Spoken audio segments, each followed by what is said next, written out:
दोस्तों, मैं हूं अनिल कुशवाहा और आप देख रहे हैं अनिल 08 यूट्यूब चैनल। दोस्तों, आज हमारा टॉपिक है wire rope ceiling. Wire rope ceiling से हम किस तरह लिफ्ट करते हैं, वो किस प्रकार का होता है और उसमें जो पार्ट्स हैं उसके क्या क्या नाम हैं। तो चलिए हम शुरू करते हैं। सबसे पहले हम ये बताते हैं कि जो वायर रोप सीलिंग होता है वो 6x19 का, जिसमें 6 कोर और 19 वायर रहता है। ये डबल आई का सीलिंग रहता है और इसे हम लिफ्ट करने के लिए लोड के हिसाब से ही यूज करते हैं। जैसे मान लीजिए 1 इंच का सीलिंग है, तो 1 इंच का कैपेसिटी कितना होता है ये हमें पता होना चाहिए। तो कोई भी सीलिंग हो, कितना भी इंच का, उससे अगर हम 8 से गुणा करते हैं, जैसे मान लीजिए 2 इंच का सीलिंग है, तो हमें क्या करना है, 2 गुणे 2 गुणे 8, तो वो कितना इंच का है, कितना टन का है वो हमें मालूम हो जाएगा। तो 2 गुणे 2, 2 दूनी 4 गुणे 8, 4 8 है 32, वो हमारा 32 टन का सीलिंग हो गया। तो इसी प्रकार से जितना भी इंच का है हम उससे गुणा करके कैलकुलेट करके सीलिंग का कैपेसिटी निकाल सकते हैं। अब बात करते हैं, सीलिंग में एक सेफ्टी गार्ड होता है, जो आई होता है उसके अंदर एक वायर स्टील का सॉरी एल्युमिनियम का स्टील गार्ड लगा रहता है। वो क्यों लगा रहता है और किस लिए लगाया जाता है? जो सेफ्टी गार्ड होता है वो हमारे वायर रूट के सेफ्टी के लिए लगाया जाता है।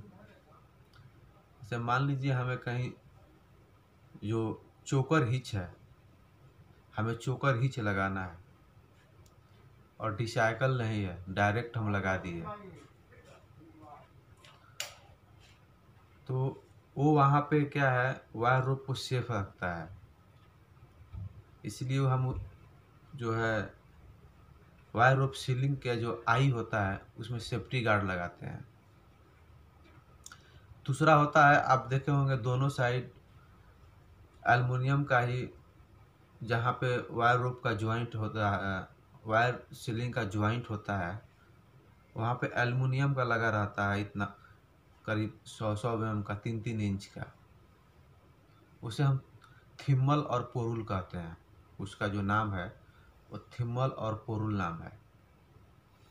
जैसे देखिए पिक्चर में इधर दिखाया गया है, जो नीचे और ऊपर है, ये थिम्मल और पोरुल है। इसका नाम थिम्मल और पोरुल है। अब हम बात करते हैं इसकी हिच कैपेसिटी का, कि वायर रोप जो सीलिंग है इसका हिच कैपेसिटी क्या होता है। तो जैसे मान लीजिए 1 इंच का जो सीलिंग है उसका 8 टन कैपेसिटी है। तो जब हम वर्टिकल हिच लगाएंगे, जैसे कि देख रहे हैं लोड में इधर, अगर इस प्रकार हम वर्टिकल हिच लगाएंगे तो इसका 8 टन ही कैपेसिटी होगा। अगर इसी को हम इस प्रकार से चोकर हिच में अगर हम लगा देंगे, इसको हम चोकर मार देंगे, तो ये 20% 25% ये स्टैंडर्ड के ऊपर होता है। क्लाइंट का जो स्टैंडर्ड होता है वो क्लाइंट के स्टैंडर्ड के ऊपर होता है, उतना माइनस हो जाएगा, 20% 25% माइनस हो जाएगा। और तीसरा हिच होता है जो ब्रिडल हिच। तो ब्रिडल हिच में डिग्री के हिसाब से माइनस होता है। जैसे 60 डिग्री में अलग माइनस होगा, 45 डिग्री में अलग माइनस होगा, 30 डिग्री में अलग माइनस होगा। तो इसके लिए एक चार्ट आता है, वो चार्ट के हिसाब से हम देखते हैं कि ये कितना माइनस हो रहा है। और चौथा आता है डबल बास्केट हिच। तो डबल बास्केट हिच में ये सीधा डबल हो जाता है। जैसे मान लीजिए 8 टन कैपेसिटी है इसका, तो सीधा 16 टन हो जाएगा। तो ये हमारा हिच कैपेसिटी हो गया। और जो ये वायर रोप सीलिंग होता है इसको काम ख़त्म होने के बाद इसको फिर से अच्छे तरह से रोल करके ऐसे जगह पर रखना चाहिए जहाँ इस पे पानी ना गिरे। पानी गिरने से क्या होता है, ये ख़राब हो जाता है, इसमें जंग लगता है। और जंग लगने के बाद जब हम इसको यूज करेंगे, जब हमारा सीलिंग ऐसे मुड़ेगा, इस प्रकार से मुड़ेगा, तो यहाँ से टूटने का चांस रहता है, टूट जाता है। चाहे इसको हम जो बास्केट है, बास्केट लगाते हैं तो उस हिसाब से लगाना चाहिए कि हमारा बास्केट जो है राउंड में रहे, ऐसे राउंड में रहे।